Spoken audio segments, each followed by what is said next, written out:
Bom dia, pessoal, tudo bem? Vocês estão se sentindo bem? Muito bem, eu também estou. Oi? Ah, o crachá caiu. Me ajuda aqui. Pode abrir a apresentação, é só passar aqui? Agora sim. Não? Sim? Oi?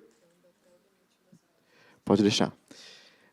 Bom, pessoal, estou muito contente em estar aqui falando para vocês sobre segurança psicológica, principalmente nesse papel estratégico nas organizações, porque eu sou um pouco suspeito para falar do tema, porque eu acho que ele é muito mais relevante do que a gente tem dado relevância no mundo corporativo.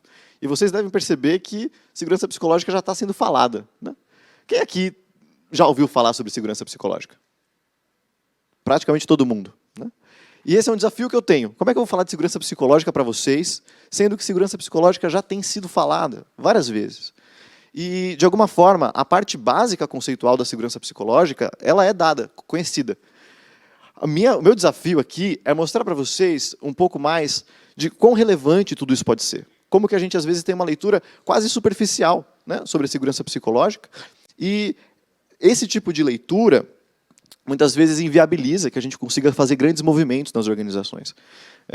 No fundo, vocês vão ver que a minha tese aqui é que segurança psicológica tem quase que um potencial revolucionário para o mundo corporativo. Vamos ver.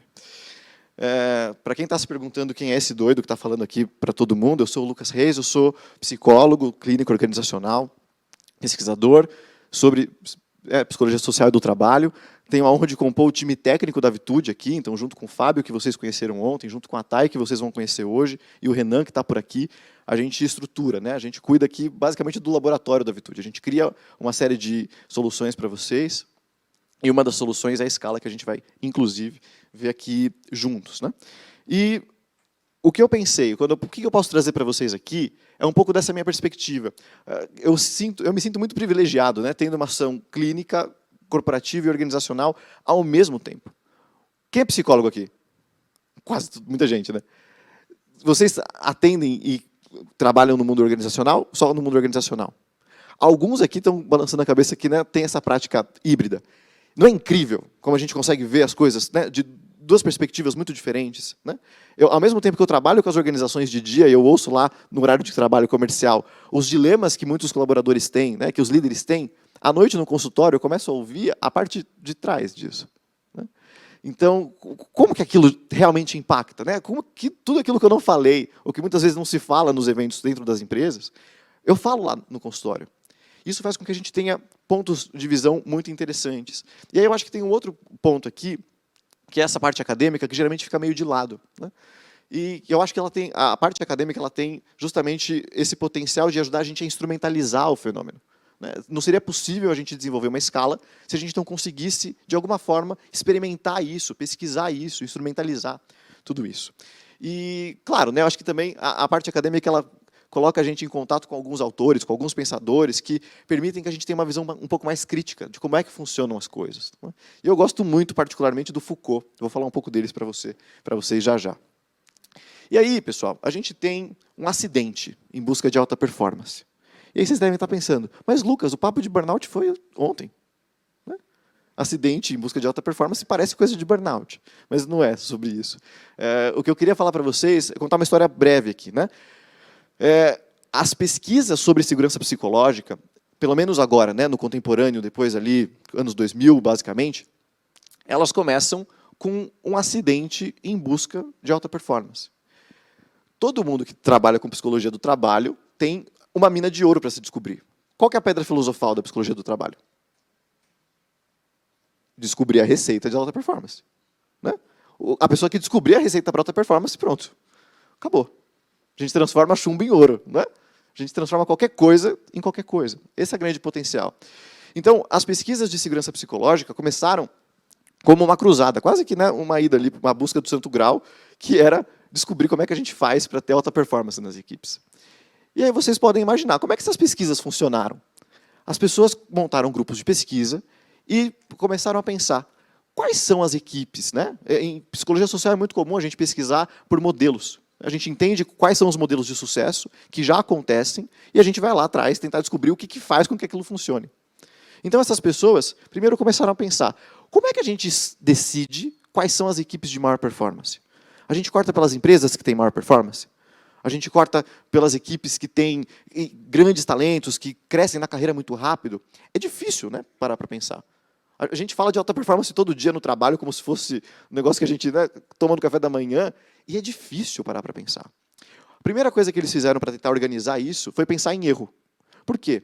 Porque se a gente considerar que alta performance pode estar relacionada à competência, né, e pessoas competentes erram pouco, se eu vou atrás do erro, eu vou atrás do que é performance.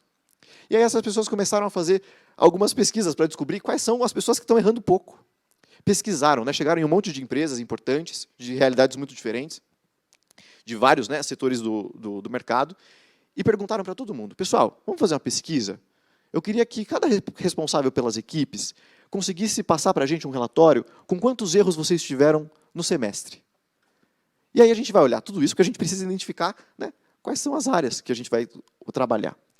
E quando eles receberam essas pesquisas, tinha lá uma média de... uma média das equipes, das empresas, tinha de 25 a 30 erros. Mas tinha 1, 2, 3 equipes que erravam 500, 600, 700 vezes num semestre. Qual que foi o primeiro olhar? Gente, o que essas equipes estão fazendo, né? Se a gente está atrás de competência, essa galera está errando, acho que a gente contratou mal. Vamos procurar aqui. E agora, se todas essas equipes estão nesses 30 de erro, a gente não consegue cortar. Né? É difícil trabalhar com todo mundo. E aí começou a vir um primeiro insight. Né? Isso, paralelamente, as pesquisas iam para outro lugar. Vamos pegar essas equipes aqui que aparentemente são muito boas, que o pessoal sempre fala muito bem, e vamos tentar pegar todas as características curriculares. Né? De onde estudou, de onde vem, para onde vai, quantas faculdades fez, que faculdade fez, se era filho único, se não era filho único, se era o segundo, terceiro, se a família era estruturada, se não era. O psicólogo é doido, a gente quer tentar descobrir todas as formas de abordar tudo isso. E aí eles descobriram um resultado que não foi muito positivo. Eles descobriram que nenhuma dessas características dava alta performance, garantia alta performance. Não tinha uma receita do profissional perfeito, né, que a gente podia chegar lá em Talent Acquisition e falar, ó, contrata esse aqui que vai dar bom. Não tem. E aí, voltando lá para a história do erro, eles, uma vez lá, provavelmente no banho, a gente sempre tem ideia muito boa no banho, tiveram uma sacada. Cara, esse negócio do erro aqui não é essas equipes que estão errando muito que deviam ser desligadas. Parece que tem alguma coisa aqui, porque quando a gente começa a olhar, essas equipes que estão errando 600 vezes, 700 vezes, são as equipes que o pessoal falou que é muito boa. São muito boas. O que está acontecendo, então? E aí, eles chegaram à conclusão. Né? Às vezes acontece quando a gente pesquisa, tem algum insight desses, que é, a questão aqui não é quantas pessoas estão errando. A questão aqui é quem está contando a verdade sobre o erro. Todo mundo deve errar 600, 700 vezes. Eu errei muito mais que isso nesse semestre. Né? E aí vem o pessoal e vem com 30 vezes para cima de mim. Não, né? E aí eles começaram a considerar que, então, talvez haja, né, algo relacionado a essas equipes de alta performance que tem essa relação direta com poder falar como eu erro, o quanto eu erro. Né? Sem medo de possíveis impactos. E aí, a Amy Edmondson, que talvez seja o principal nome da segurança psicológica contemporânea, lá em 1999, que já faz bastante tempo, diz, né, que então vamos abordar esse tema e vamos considerar que segurança psicológica é a crença compartilhada pelos membros de um grupo, e aqui esse grupo pode ser, né, de 2 pessoas ou mais, de que há segurança para assumir riscos interpessoais. O que é um risco interpessoal? Risco interpessoal pode ser mal visto, ser julgado, ser, né, mal avaliado.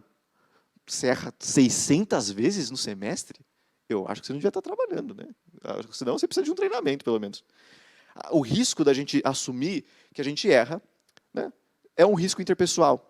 No mundo do trabalho, isso pode significar perder uma promoção, isso pode significar ser desligado, isso pode significar uma série de coisas. Né? Se eu discordo um pouco do meu líder, eu posso estar correndo um risco interpessoal. Né? E se meu líder não gostar de mim? O que acontece com a minha carreira? Então, isso aqui é o núcleo, né, da segurança psicológica que a gente vai comentar. Mas, Se a gente for olhar pelo lado oposto, a gente está falando aqui... e aqui, né, pessoal? Esse aqui é o referencial teórico básico que eu recomendaria para vocês, quem quer se aprofundar um pouco mais. Tem o Organizações Sem Medo, da Edmondson, que é muito bom, e tem o 4 Passos para a Segurança Psicológica, do Timothy Clark. Timothy Clark é um pesquisador, ele não é tão assim, aparente, mas quem trabalha com RH há bastante tempo já trabalhou com ele em alguns outros momentos. Assim, ele tem alguns trabalhos interessantes. Mas a gente está falando, então, sobre medo. Né? E como que o medo se manifesta nas organizações? Silêncio. Né? Melhor resposta que vocês podiam me dar, pessoal. Vocês estão acuradíssimos, afiados. Né? Mas, é sério, como que o medo se manifesta nas organizações? Além do silêncio. Como? Não? Como? Como doença psicossomática. Né? Ele pode entrar, a gente pode manifestar isso de outras formas. Mas como mais? Oi? Um transtorno mental pode se instalar por conta disso, depressão, ansiedade, uma série... Perda de performance. Mas, em geral, o medo está muito relacionado a uma inibição. Né? E a eu não falar do que eu penso. A eu não falar o que eu acho das coisas. Né? Se o meu líder pergunta tudo bem, eu respondo tudo bem. Né? Se o meu líder pergunta se eu concordo com isso, concordo. Que ótima ideia que você teve hoje. Você está brilhante, chefe. Né? E o medo, então, ele se manifesta com uma inibição, e essa inibição faz com que a gente tenha uma convergência das ideias. Não é? Todo mundo pensa igual, porque as pessoas não vão falar muito que pensam diferentes. E aqui a gente começa a ter alguns riscos. Né? E, principalmente, um risco de que eu gosto de trabalhar com essas 3 palavrinhas, né? Clima, segurança e conflito. Quando a gente tem um clima bom, como a gente tem aqui hoje, a gente tem um ambiente muito positivo, certo? Então, claramente, a gente tem segurança psicológica aqui. Né? Então, eu vou contar até 3 e todo mundo vai gritar o segredo mais íntimo lá, que não contou nem para o terapeuta ainda, tudo bem? Vamos lá. 1, 2... Eu só não vou fazer porque, né, eu preservo aqui, não vai rolar. Então, a gente tem um clima gostoso. Né? O ambiente é bonito, o ambiente é agradável, o ar-condicionado está legal, as pessoas são legais, simpáticas, a gente não brigou com ninguém desde ontem. Né? Eu espero. Né? Então, a gente tem um clima bom. Mas a gente não tem segurança psicológica aqui. A gente tem uma ilusão de conforto que a gente tende a associar com segurança psicológica. E, muitas vezes, as empresas já se instrumentalizaram em relação ao clima. A gente tem pesquisas de clima, a gente tem pesquisas que são anuais, pesquisas que são recorrentes, toda semana a gente avalia alguma coisa ali de engajamento, e a gente tem trabalhado, a gente sabe que o clima tem impacto. Tem impacto em retenção, às vezes tem impacto em performance. E muitas pessoas falam, Lucas, mas por que eu vou trabalhar segurança psicológica? Meu clima é ótimo. Olha aqui meus dados de engajamento. Todo mundo ama trabalhar na minha empresa. E aí, que a gente precisa considerar, qual que é o ambiente onde a gente geralmente se sente mais confortável na vida? Nossa casa, não é? Muitas vezes é um ambiente familiar. Aí, deixa eu perguntar para vocês, no almoço de domingo, é que agora já passou da época do final do ano passado, mas no almoço de domingo, você chega lá na mesa do jantar, olha para a nona lá, e você fala o que te dá na telha, assim? Você fala de tudo o que você pensa? O pessoal vai vir com uns papos, assim, meio nada a ver, e todo mundo fica navegando naquela superficialidade, não fica? Do tipo, tá tudo bem mesmo, que legal. Né? E nossa, o Luciano Huck está no domingo agora. Uns papos assim super legais. E a gente não consegue, muitas vezes, se posicionar. Então, no ambiente onde a gente, muitas vezes, tem um clima mais positivo, onde a gente se sente mais confortável e mais seguro, né? Porque se alguma coisa acontece comigo, eu ligo para os meus pais, se eu tenho meus pais. É eles que vão me acudir. Se eu não tenho meus pais, provavelmente meus irmãos. Né? Se eu não tenho irmão, aí, meus amigos. Né? Espero que os meus amigos me ajudem, viu? O pessoal da Vitude aqui, eu considero muito vocês. Então, a gente tem a segurança psicológica como algo desassociado ao clima. Muitas vezes, a gente tem um clima muito bom, e o clima bom inibe. Vamos supor que eu chego na segunda-feira, o meu chefe, o Fábio, chega na segunda-feira, e aí, pessoal, tudo bem? Todo mundo feliz? Nossa, a gente tem umas metas importantes para bater, né? Todo mundo super animado para bater a meta. Eu estou super animado para bater a meta. E aí eu penso, mas eu não estou super...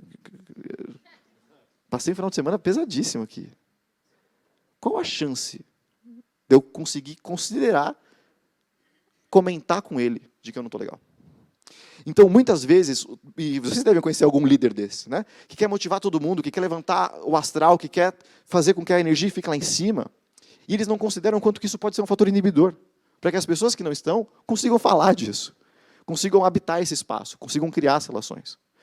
E no fundo, se vocês precisam levar uma mensagem daqui, uma palavrinha, a palavra é conflito. Um clima bom, geralmente, é bem avaliado pela ausência de conflito.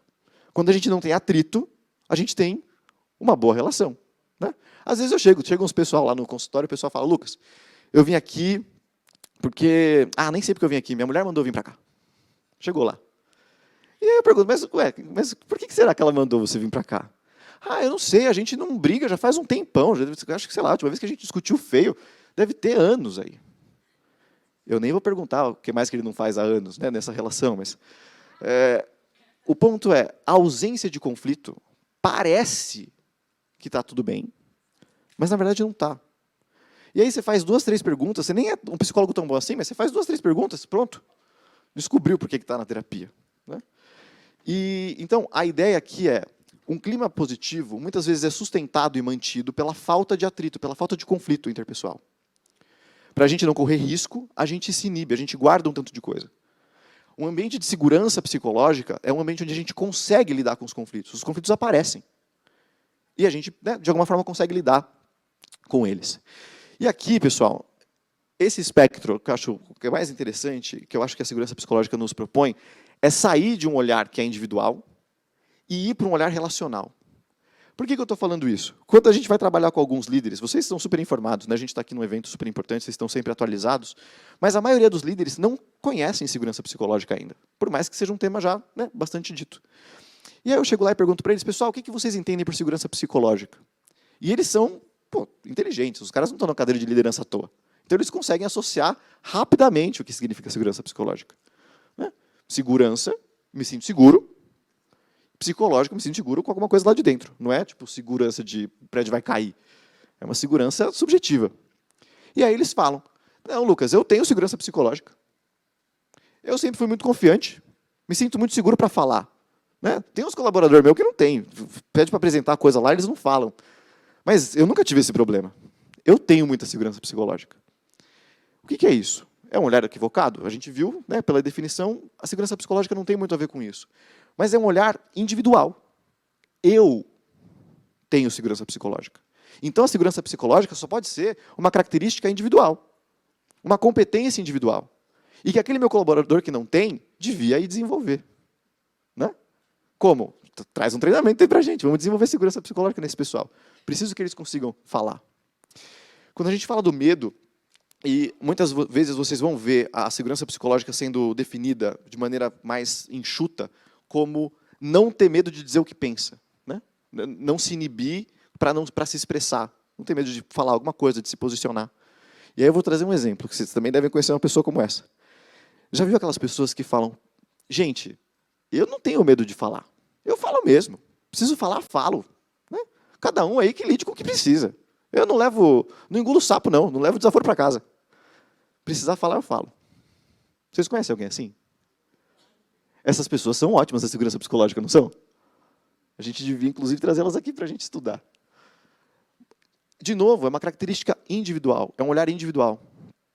É o que eu consigo fazer, o que eu não consigo fazer. E muitas vezes aqui tem uma invalidação do outro. Se eu falo o que me dá na telha de qualquer jeito, é porque o único papel é escutar, lide com isso, boa sorte. E isso aqui é um problema. Então, quando a gente começa a propor segurança psicológica, é importante que a gente saia desse meio do caminho e venha para o lado de cá, e não continue para o lado de lá. Vou dar um exemplo de outro lugar, para vocês verem como é que todo o nosso entendimento está muito relacionado a essa questão individual. Escola. Todo mundo aqui foi para a escola, né? Escola, ginásio ali, a professora chega, coloca uma equação, não vou nem me arriscar qual, porque eu sou psicólogo, não lembro mais disso. Graças a Deus. E a professora escreve lá na frente uma equação, e aí ela fala, pessoal, acho que eu vou chamar um de vocês para resolver aqui na frente. O que acontece com a sala de aula? Trava. Né? Os alunos querem sumir na carteira. Ninguém mais fala de nada. Até o pessoal do fundão calou a boca. Ninguém mais fala. Por quê? Porque qualquer coisa pode ser um indicativo para a professora falar, não, você mesmo, vem cá, resolve aqui para a gente. Por que isso acontece, pessoal? Por medo. Não é? E quando acontece por medo, a gente tem um fenômeno, que é essas pessoas, muitas vezes, têm um receio de lá na frente responder. Quais são as duas opções que ela tem? Ou ela vai e acerta, menos pior dos cenários, mas se ela acerta, ela é o quê? Nerd, CDF, cada época tem o seu nome, né? E a gente sabe que os nerds e os CDFs não eram muito bem vistos na escola. Ser nerd e ser CDF trazia riscos interpessoais significativos. Para socialização escolar, que é uma coisa muito importante naquele período da vida, não é bom ser nerd. Ou puxar saco da professora. Ah, ela, né, chamou, você veio, é isso. E se erra? Aí piorou. Aí tem todo o bullying que vai aparecer. Até a nerdice a gente pode considerar como uma espécie de bullying, dependendo de quão incisivo isso pode ser. Mas a gente pode ter aqui as pessoas, né, caçoando, tendo uma reação ali quase que de multidão contra aquele aluno. Mas vai sempre ter uma pessoa que vai pensar, mas Lucas, quando a professora vinha na sala de aula, eu era o primeiro a levantar a mão. Sempre tem, Hermione. Não tem? Professora, ó, pessoal, vem responder aqui, plau, eu. Essa pessoa tem muita segurança psicológica. Não tem? Não. Essa pessoa teve muitas experiências bem-sucedidas que criaram uma ideia de autossuficiência, de autoeficácia, na verdade, é o termo certo, que faz com que ela consiga tolerar melhor aquele mesmo mecanismo que faz com que algumas pessoas não consigam. E aí, muitas pessoas querem, quando são pais, inclusive, a gente falou da maternidade, eu estava conversando com as meninas depois, e uma delas me contou, a gente se sente meio que coagido a criar o filho, né? Que vai ser o bom aluno, que vai ser o bom profissional. E se a gente entende que o bom aluno é Hermione, quem fala que a Hermione é uma má aluna? Eu não falo. Se a gente considera que a Hermione é ser um bom aluno, eu preciso criar um filho desse. É isso que eu preciso fazer. Lucas, me ajuda, como é que eu faço para meu filho se sinta confortável, né, quando a professora perguntar, e levantar a mão e dizer. E aí eu volto para cá. Se a gente está querendo falar que a Hermione está certa, e as coisas que aconteceram com a Hermione precisam ser replicadas, a gente está lá considerando que a gente precisa trabalhar o indivíduo. Não é? Sendo que, muitas vezes, a gente precisava trabalhar outras coisas. Um outro exemplo da sala de aula. Apresentação, final de ano. Final de ano não. Apresentação de trabalho, história. Menos matemática, porque, né? História é mais legal. Aí, o pessoal vai lá na frente e tem gente que se sente mal. Né? Ali, alguns sintomas de ansiedade e tem dificuldade de falar. O que acontece na reunião pedagógica com a mãe daquele serzinho que não está se sentindo muito confortável? Mãe, a senhora já considerou colocar o seu filho no teatro? Não é? Por quê? Porque lá ele vai desenvolver um tanto de habilidade, ele vai começar a falar, ele vai perder a inibição, né? Ele vai perder um pouco da timidez. Põe ele no teatro que vai ser ótimo. A gente tem aqui na escola, custa R$500 a aula. Mas aqui eu não estou nem falando que a escola está querendo ganhar dinheiro em cima dos pais. A gente está pensando numa intervenção individual. Eu preciso que o seu filho se desenvolva, trabalhe, crie as competências dele, para que ele venha para cá pronto e consiga fazer o que a gente espera. Sendo que, na verdade, a única intervenção possível para resolver todas essas questões, ao invés de aumentar um montão de salas de teatro, é trabalhar como é que o ambiente relacional daquela sala de aula funciona. É fazer com que o aluno possa ir lá na frente e ele possa errar ou acertar, e ele não vai ter as mesmas punições que ele teria. O nosso trabalho precisa ser limitar, diminuir, talvez acabar, né? Ou pelo menos capacitar as pessoas para que lide com o mínimo residual que vai sobrar dos riscos interpessoais. Então, toda vez que vocês estiverem pensando em segurança psicológica, ou qualquer outra questão organizacional de desenvolvimento, porque eu estou falando de escola ainda, nem falando do trabalho. Mas vocês conseguem imaginar a Hermione, né, no trabalho. Ela cresceu, né, entrou no Ministério da Magia e vocês sabem como é que ela vai ser no trabalho. A gente precisa trabalhar esse nível relacional. E por isso que eu considero que a segurança psicológica ela é uma revolução paradigmática. Porque é a primeira vez que a gente está falando no mundo corporativo sobre um tema que tem ganhado tanto espaço, e que a gente não está falando de um tema novo. Ah, comunicação não violenta, vamos trazer isso. Alguém escreveu um livro muito legal, e vamos cascatear isso para todo mundo, treinamento para todo mundo. O treinamento é o quê? Uma forma de desenvolver competências individuais. Quando a gente fala de segurança psicológica, o treinamento não vai mais funcionar. Não adianta eu colocar todos os líderes numa sala de treinamento. Porque não é teórico, não é esse tipo de apropriação. Como daqui, vocês vão sair daqui conhecendo bastante segurança psicológica, e vocês não vão estar mais próximos dela. E a gente precisa fazer essa mudança do individual para o relacional. Mas espera aí, Lucas. Você estava falando da escola, e eu já comecei a pensar aqui, a escola avalia individualmente. A escola desenvolve individualmente. Não é? E o que a gente vai fazer se a gente for trabalhar no nível relacional? Eu não sei. Mas a gente vai ter que descobrir. Isso muda a forma com que a gente avalia. Isso vai ter que mudar a forma com que a gente desenvolve. Isso vai ter que mudar a forma com que a gente intervém nesses espaços.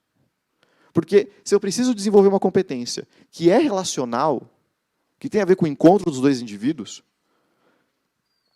a gente vai ter que mudar a regra. Por isso que é uma mudança paradigmática. A gente vai ter que sair do individual e ir para o relacional. Como é que eu avalio relação? Não sei. Como é que eu avalio o desenvolvimento? Não sei. Como é que eu intervenho nesses ambientes? Não sei. E quando a gente não sabe, a gente sente o quê? Medo. Então, talvez, para trabalhar com a segurança psicológica, a gente vai ter que lidar com o nosso medo. Né? Sobre essa questão de intervenção, aqui um tema interessante, dados importantes para vocês. Isso aqui é uma pesquisa que saiu na McKinsey o ano passado não, já estamos em 2023, então o ano retrasado, finalzinho do ano retrasado, e mostra aqui os comportamentos de liderança e os climas positivos associados. Mas aqui eles cometem um pouco daquele erro, né, de considerar que clima é segurança psicológica. Mas todo o texto, o trabalho, foi feito sobre segurança psicológica. E aqui a gente tem os líderes que têm uma postura de desafio e os líderes que têm uma postura de suporte, uma postura consultiva. E quais são os efeitos, né? Na primeira linha lá, a gente tem quem apresenta frequentemente os comportamentos de postura e suporte, né, postura de suporte consultiva, e os de desafio. E a gente vê lá que o quadrante superior direito, ele tem 72% dos respondentes, dos colaboradores, reconhecem o impacto positivo em segurança psicológica dos líderes que apresentam, né, frequentemente posturas de suporte, uma postura consultiva e uma postura de desafio. Só que a gente tem aqui no gráfico, né, nessa parte aqui de distribuição, o máximo que a gente tem são 26% dos líderes de equipe conseguem demonstrar esses comportamentos. 1/4 de todo mundo. A cada, né, de 10 líderes, 2,5, péssima conta, né? A cada 40 líderes, 10 líderes fazem isso. Ah, Lucas, minha companhia tem 5.000 líderes. Faz a conta. A gente não tem uma liderança preparada. Por quê? Porque a gente não foi preparado na escola para isso. A gente está falando, os problemas são, né, veio de casa, vai para a escola, da escola para o trabalho. E a gente está vivendo uma sociedade que tem a mesma estrutura. Para que lugar a gente vai? A gente está falando de futuro do trabalho. Se a gente seguir desse jeito, a gente vai cair aonde? Não é? E a gente começou a ver agora, eu acho que todo o papo de ontem foi sobre os impactos que tudo isso traz para a gente, né? Sobre saúde. Quando a gente não consegue lidar com o conflito para fora, ele vira um conflito para dentro. Se eu não consigo falar para o meu chefe que eu tenho, né, uma questão aqui com ele, eu continuo tendo uma questão com ele. Só que eu não consigo falar. Se eu não consigo falar, eu não consigo trabalhar. Se eu não consigo trabalhar, eu só consigo adoecer. Eu só consigo sofrer. E aí, dependendo da forma com que eu lido com esse sofrimento, eu posso adoecer. Mas aqui, só para dizer que muitas pessoas têm uma ideia de que o líder muito desafiador, ele é bom, né, porque ele instiga o desenvolvimento. Só que para ele conseguir fazer isso, e reparem, né, os líderes que só demonstram frequentemente postura de suporte consultiva, impactam 62% dos colaboradores, positivamente. Enquanto os que só fazem o comportamento aqui de desafio, impactam 32%. Por quê? Quando a gente desafia, quero ver se você é bom mesmo, né? Claro que nenhum líder faz isso, eu espero. Mas vamos supor que fizesse, só para ter um exemplo caricato de desafio. Você é bom mesmo? Vamos lá, quero ver você fazer. Apresenta lá para o board. Você não quer ser de executivo? Então tem que se preparar para isso. Isso cria risco interpessoal. Se eu desafiasse vocês a pular de um pé só por 30 segundos, isso já criaria um risco interpessoal. Porque se eu conseguir, e se eu não conseguir? Né? Não sei se eu quero mais apresentar para o executivo. Não nessas condições. E aí a gente precisa pensar, então, em estratégias de intervenções organizacionais que sejam um pouco diferentes, né?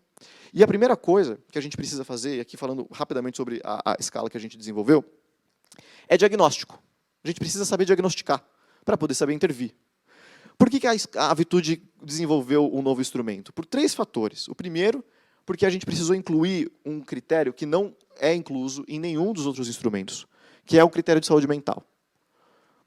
Quando a Edmondson fala de segurança psicológica, ela fala de um tanto de coisa, mas ela não fala de saúde mental. Ela fala de inovação, ela fala, né, dos impactos positivos, mas quando ela estrutura isso, não aparece saúde mental. O Timothy Clark faz um exercício parecido, né? Vocês viram, eram 4 passos. E nesses 4 passos, ele não considera a saúde mental. Ele vai considerar diversidade, inclusão, uma série de outras coisas. O segundo ponto, estabelecimento de critérios com foco no plano de ação. Não adianta a gente criar uma pesquisa que vai dar para vocês, ó, vocês estão bem de segurança psicológica. Ou vocês não estão bem. Porque vocês vão perguntar, e o que eu faço com isso? Então, a ideia é que a gente conseguisse criar os critérios, né, e estabelecer um instrumento que o próprio resultado ajudasse vocês nesse plano de ação. E o terceiro, adequação de determinantes socioculturais. A maioria daqui é psicólogo, pelo que eu entendi, e a gente sabe, né? Se eu tenho um instrumento americano que mede as relações americanas, a forma com que o americano se relaciona é diferente do que a forma com que o brasileiro se relaciona. Eu não consigo medir isso. A gente precisa, né, criar um instrumento que está adequado aos determinantes culturais. E aqui são os 5 pilares de segurança psicológica que a gente trabalha e os 3 pontos de interação. A gente vai falar de pertencimento, suporte, equidade, autonomia e saúde mental. Saúde mental, laranjinha, mais bonito porque foi a gente que colocou. Mas aí vocês devem estar pensando, Lucas, você está falando sobre pertencimento, suporte, equidade. Eu meço isso na pesquisa de clima que você estava falando até agora. Não mede, a gente media. Né? Mas a questão aqui é diferente, a forma com que a gente considera. Né?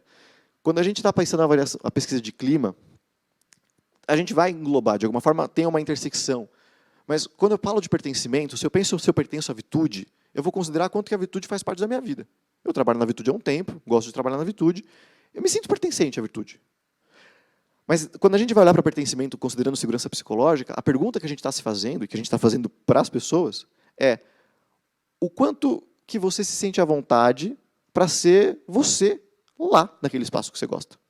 Eu posso adorar estar na Vitude, mas, não, eu preciso me vestir de determinada forma, eu preciso falar de determinada forma, eu sei que alguns assuntos não passam aqui. E isso vai impactar, né, na ideia de pertencimento. É a mesma coisa da família. A gente pertence à família? Pertence, eu tenho o sobrenome deles. Cresci na casa junto com eles. Mas eu me sinto pertencente nesse sentido de eu posso ser eu mesmo lá? Não. Consigo ser muito mais eu mesmo aqui, ou com os amigos, do que necessariamente com a família. Mãe, se você estiver vendo, descobriu. Suporte é a mesma coisa, não tem a ver com a colaboração. Tem a ver com suporte. Se eu cair, tropeçar, o que vão fazer? Vão falar, então, você não viu o fio ali. Individual. Culpa sua. Trabalha, se desenvolve que você não vai errar mais. Ou, putz, caiu, estamos juntos, foi a gente que, né, alguma coisa que a gente fez aqui passou. E a gente vai precisar mexer com isso. Se eu tenho a punição depois que eu erro, eu vou errar muito menos, eu vou ter muito mais medo de errar. Se eu tenho suporte, e aqui a função do líder ela é um pouco mais importante, eu consigo. Equidade tem a ver com um tratamento diferente. Preferidos, privilegiados, do líder, né? Ou, de alguma forma, de outras pessoas da empresa. Tudo isso impacta muito. A autonomia não tem a ver com o que diferencia o sênior do júnior. Né? O sênior tem autonomia, se vira sozinho. Se virar sozinho é independência. Autonomia é o que eu consigo construir a partir dos recursos que eu tenho ali. Quantos sêniors você conhece que faz a mesma função há 20 anos e nunca levantou a mão para falar uma coisa para fazer diferente? Muitos. Né? Esse é um exemplo de senioridade sem necessariamente autonomia. Só independência. Funciona muito bem. E saúde mental tem a ver com o quanto que eu posso falar sobre o meu bem-estar ou sobre o meu mal-estar nessa relação. Sarita, não estou me sentindo muito bem hoje. Lucas, segunda-feira, vamos lá, meta, todo mundo feliz, uhul. Putz, eu não estou nessa vibe. Tem a meta, sou uma pessoa responsável, sempre trabalhei direitinho, vou continuar trabalhando direitinho, mas eu não estou legal. E se eu sumir, é porque não estou muito bem, eu vou precisar de 5 minutos para respirar. É possível fazer isso no trabalho, mas a gente vai ter que mexer muita coisa. E não é fácil, é uma transição complexa. E por que a gente avalia 3 níveis? Porque se é uma característica relacional, o ideal seria a gente avaliar todas as relações possíveis. A minha relação com você, a minha relação com você, a minha relação com você, a minha relação com você quando a gente está sozinho, minha relação com você quando a gente está nós 3 juntos, ou nós 2 juntos. Cada arranjo relacional vai ter uma experiência de segurança psicológica diferente. Às vezes eu posso falar tudo com a Bia, mas aí chega o Fábio e eu não falo mais tudo com a Bia, igual eu falo quando o Fábio está perto, ou vice-versa. Seria possível a gente avaliar cada ponto de interação? Obviamente não. Então a gente separa nos 3 principais. Como eu lido em relação aos meus pares, como eu experiencio segurança psicológica em relação aos meus líderes, e como eu experiencio segurança psicológica na empresa. Isso dá para a gente possibilidade de intervenção. Isso aqui, por exemplo, é uma da forma com que esse resultado aparece.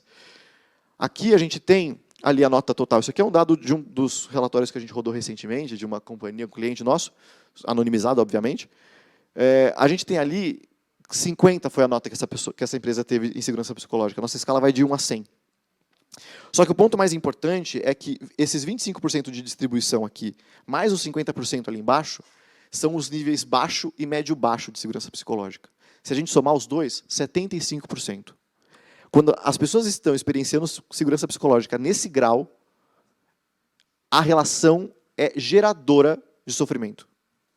Eu não estou sofrendo na empresa por causa de alguma coisa que aconteceu em casa. Eu estou sofrendo na empresa por causa da relação que eu experiencio. E aqui, a responsabilidade é nossa. Né? Como gestores de saúde, como gestores de RH, como líderes, a responsabilidade passa a ser nossa. Quando a gente cruza os critérios e os níveis de interação, a gente consegue saber exatamente onde a gente tem que intervir. Né? Olha para cá, bate o olho, é um mapa de calor, facilita, mas aquele 23 ali é o que puxa tudo para baixo.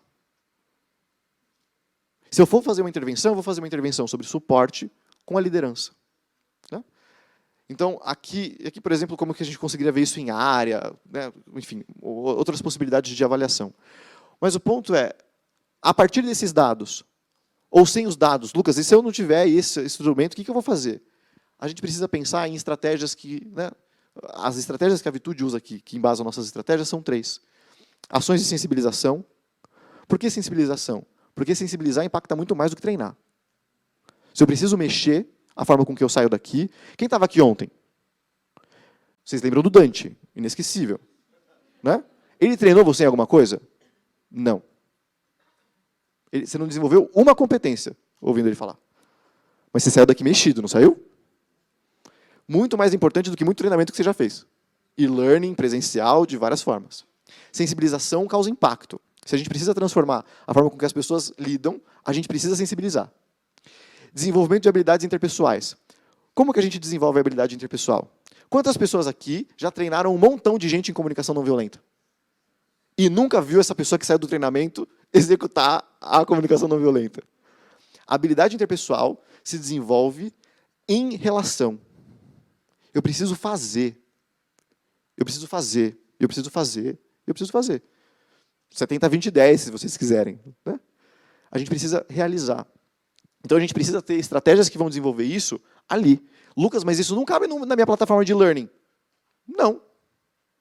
Vai ter que caber de outra forma se a gente quiser fazer. E intervenções psicodinâmicas. O que é intervenção psicodinâmica? A gente tem um grupo, a gente tem uma equipe, ou 2 pessoas, e a gente vai conseguir trabalhar a relação em si. Né? Isso funciona bem, mas Lucas, isso funciona? Funciona. Terapia de casal funciona. As melhores práticas para trabalhar a adicção são em grupo. Né? AA, NA, vocês devem conhecer. São em grupo. Aquilo é um ambiente de segurança psicológica. Aquilo onde as pessoas se sentem à vontade para falar de coisas assim absolutamente íntimas. Em grupo, para 20, 30, 40 pessoas, que eu aqui não conseguiria falar. Então, é possível construir, mas com ferramentas diferentes, um pouco do que a gente acabou desenvolvendo e se afiando no mundo corporativo convencional. Né? A gente precisa resgatar um tanto da psicologia do trabalho, pensando nesse sentido. E aí, os campos de atuação são sempre nas relações. Como que estão as relações institucionais? Como que os executivos lidam com a liderança? A gente talvez precise intervir ali. Como que está a relação da liderança com os liderados? A gente precisa intervir ali. E as relações entre os colaboradores, a gente também precisa intervir ali. Fechando aqui muito, não se trata de uma competência individual, e sim de uma característica relacional, Não é um desafio do mundo do trabalho, a gente vive isso em casa, a gente vive isso nas escolas, a gente vive isso em todas as relações que a gente tem, inclusive nas relações afetivas, né? Chegam em casa e pensem lá, tipo, no marido, na esposa, ou no companheiro ou companheira que vocês tiverem, e é fácil falar de tudo que vocês pensam? Ou a gente está tipo, evitando um tanto de conflito para manter um clima positivo? E o que a gente está perdendo quando a gente faz? Então, é um tipo de competência que ninguém tem, e que bom que a gente se despertou para isso, porque está na hora da gente começar a desenvolver. Isso impacta numa cultura mais aberta ao risco, tem os benefícios em inovação, isso desbloqueia potencial de diversidade, não adianta só trazer para dentro, né? Quando a gente fala de equidade, quando a gente fala de autonomia, quando a gente fala de pertencimento, que são fatores de segurança psicológica, a gente pode ter um público diverso dentro da companhia, mas eles estão conseguindo exercer a diversidade? Eles conseguem apontar isso? Falar, olha, pessoal, vocês estão funcionando de uma maneira diferente. A gente trouxe eles, às vezes, com esse speech, inclusive. Mas não acontece lá dentro. Previne o sofrimento psíquico, porque se a gente consegue lidar com os conflitos de outra forma, né, a gente vai evitar adoecer. Então, aqui é a relação direta. Viabiliza a resolução de conflitos. E lembra como que tudo isso começou, esse papo de segurança psicológica? Começou como aquela característica que está relacionada à altíssima performance. Não é? Foi assim que as pesquisas começaram. E eu acho que isso mostra uma relação intrínseca entre segurança psicológica e resultado. Se o nosso executivo, quando a gente falar sobre isso, estiver falando, mas, cara, a gente precisa ganhar dinheiro, a gente não precisa, né, fazer isso aqui. Ele não entendeu a mensagem. Né, porque a gente não vai fazer isso de outra forma, senão, né, desse jeito. E aí, pessoal, por que é necessário lidar com os nossos medos? Vamos supor que eu chego para vocês e, sei lá, a gente está apresentando aqui, vocês chamaram a gente para conversar, e eu monto uma proposta de intervenção. E eu falo, vamos fazer o seguinte, vamos pensar numa intervenção psicodinâmica. Vamos chamar a equipe que você tem um problema, vamos colocar todo mundo na mesma sala, protegidos, e vamos perguntar para o pessoal, como é o nome do elefante branco que está aqui? E vamos deixar eles falarem. Lucas, mas o que vai sair daí? Né? E se as pessoas e se começarem a brigar? E se começarem a chorar? É possível que isso aconteça? É possível que isso aconteça. Mas isso é um medo seu ou deles? Se a gente não conseguir lidar com o nosso receio de abrir os espaços de conversa, que a gente precisa abrir, e que a gente sabe que a gente tem uma responsabilidade como catalisador desse processo, eles não vão fazer. É vocês que estão aqui ouvindo isso. Né? A gente pode falar para eles também, claro, mas é muito importante que a gente consiga entender que o que limita é a nossa capacidade, né? Ou a imaginação que a gente tem de que, e se eu fizer isso e for uma bola fora? E se eu errar? É a nossa segurança psicológica, né? O nosso receio, que muitas vezes impede a gente de começar a fazer esse tipo de trabalho. E aí, pessoal, falando aqui, última palavrinha, prometo, já vou acabar. Qual que é o impacto de trabalhar a segurança psicológica? Eu tinha dito lá no começo que eu gosto muito do Foucault. E o Foucault, para mim, é um cara muito importante, eu estudei muito ele no mestrado e tal, porque ele fala de modos de subjetivação.